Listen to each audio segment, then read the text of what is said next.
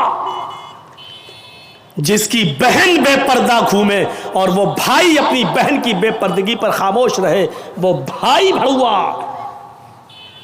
اور جس کی بیٹی بے پردہ گھومے اور باپ اپنی بیٹی کی بے پردگی پر خاموش رہے وہ باپ بھڑوا. دیوس کہہ دو مولانا چلے گا، بھڑوا مت کہو، اچھا نہیں لگ رہا ہے. ہم کب کہہ رہے ہیں کہ اچھا لگ رہا ہے؟ ہم کو اچھا لگانا کب ہے؟ جب اچھا ہی لگنے لگے تو فائدہ کیا ہے؟